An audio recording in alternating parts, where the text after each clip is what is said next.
La suprématie papale est prophétisée comme étant de 3 ans et demi. Dans Daniel 7, 25, 12, 7 et Apocalypse 12, 14.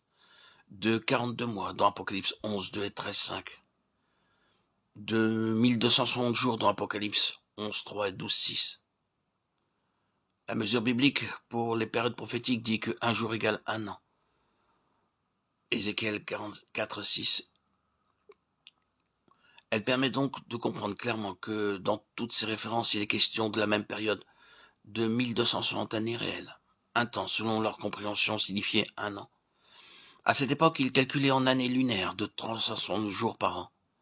Un mois lunaire comportait 30 jours. Je vous invite à voir la durée du déluge dans Genèse 7, 11, 8, 4. Nous avons ici 150 jours qui correspondent à 5 mois. Par conséquent, nous trouvons que 3 ans et demi, 3 ans et demi multiplié par 12 mois équivalent à 14 mois et 14 de mois multiplié par 30 jours équivalent à 1260 jours ou 1260 années réelles dans l'histoire. Nous voyons que cette période de temps a trouvé son accomplissement précis dans l'histoire de la papauté. Nous constatons effectivement que dans l'histoire de la papauté se réalisent les prophéties précisément datées. La destruction finale de l'empire gothique oriental aux alentours de 538 après Jésus-Christ, qui était la dernière puissance ou corne résistant à Rome, est généralement interprétée comme étant le début de la domination politique de la papauté. Quand nous commençons à compter 1260 ans à partir de cette période de l'histoire, nous arrivons à l'année 1798, après Jésus-Christ. C'est précisément durant cette année-là que le pape Pie VI fut emprisonné sous le commandement du général Berthier. Le pape Pie VI mourut en prison. La prophétie suivante était accomplie. Si quelqu'un m'aime en captivité, il ira en captivité. Apocalypse 13, 10. Jamais depuis cette date la papauté n'a exercé de nouveau une suprématie, une influence aussi claire. Une constitution démocratique fut établie et Rome devint une république. Son pouvoir politique prit fin exactement après 1260, comme la prophétie l'avait prédit. Dans Apocalypse 13, 1, 10, l'histoire du pouvoir papal est brièvement rapportée comme comment il a surgi de l'Empire romain païen et comment à la fin il a reçu une blessure mortelle. Dans Apocalypse 13, 3, il est dit « Et je vis l'une de ses têtes comme blessée à mort. » Mais sa blessure mortelle fut guérie, remplie d'admiration, la terre entière suivit la bête. Ceci montre clairement que cette puissance existera jusqu'au retour du Christ. Daniel 7, 21, 22. Durant sa blessure mortelle et son retour au pouvoir, une autre bête se présente. Puis je vis monter de la terre une autre bête qui avait 2 cornes semblables à celles d'un agneau et qui parlait comme un dragon. Elle exerçait toute l'autorité de la première bête en sa présence. Et elle obligeait la terre et ses habitants à adorer la première bête dont la blessure mortelle avait été guérie. Apocalypse 13, 11, 12. Une seule puissance dans l'histoire répond aux 5 traits caractéristiques donnés par cette prophétie. Les États-Unis d'Amérique, qui se sont constitués au cours des années 1563-1800. Nous voyons d'après Apocalypse 13, 11, 18 qu'elle a commencé avec une nature humble, mais qu'elle va croître jusqu'à devenir une puissance mondiale dominante au temps de la fin. Il est prédit que l'Amérique fera une image de la bête qui obligera l'humanité à adorer la bête dont la blessure avait été guérie. Cette image est une copie exacte de ce qui a été la papauté pendant ces 1260 ans de pouvoir. Cette adoration décrite montre clairement qu'il s'agit d'une puissance politique ou religieuse. Dans Daniel 3, 5, 10, 14, 18, 28, il est clairement enseigné que toute révérence religieuse accordée à des images humaines ou à des symboles de puissance est de l'idolâtrie et en contradiction avec le second commandement, Exode 24, 6.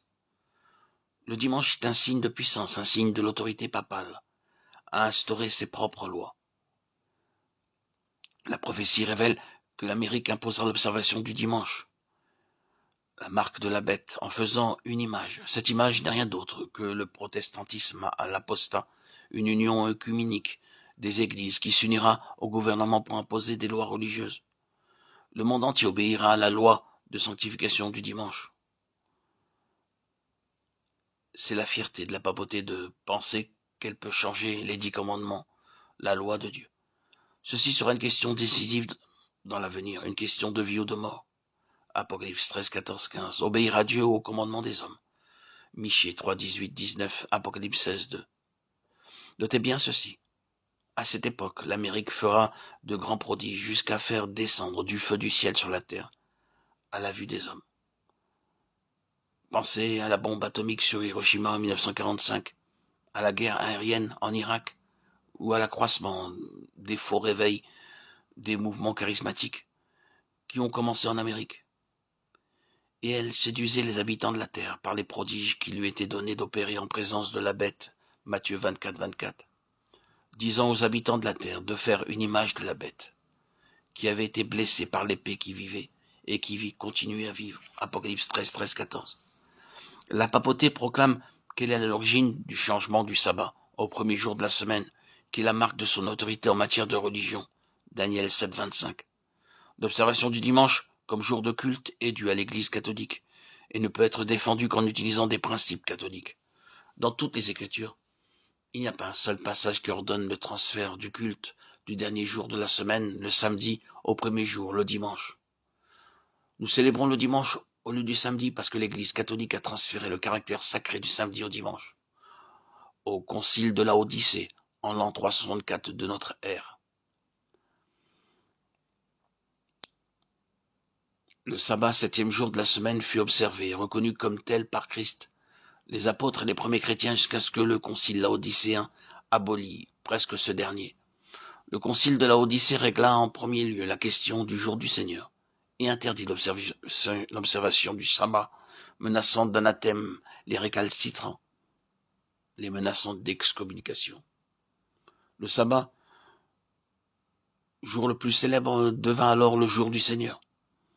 Toutes ces choses n'ont pas cessé lors du sermon de Jésus, car il dit ne pas être venu pour abolir, mais pour accomplir.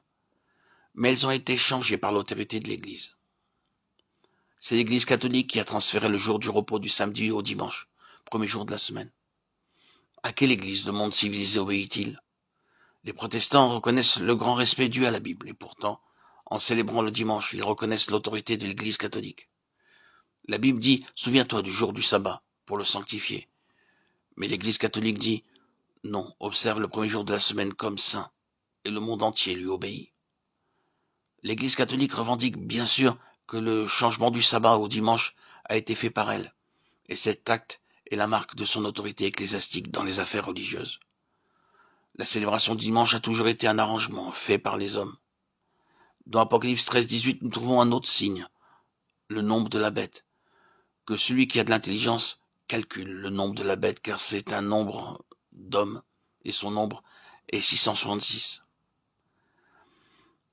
Un des titres officiels du pape est Vicarius Filii Dei, qui est traduit par représentant du Fils de Dieu. En réponse à des questions de lecteurs, le journal catholique On Sunday Visitor du 18/4/1915 dit ceci. Lettre gravée sur la mitre des papes, ou mieux la tiare, représente 666. En latin, U et le V ont la même valeur numérique. Cette appellation, qui est en elle-même un blasphème puisqu'elle se place elle-même au-dessus du Saint-Esprit. Jean 16, 12, Romains 8, 26.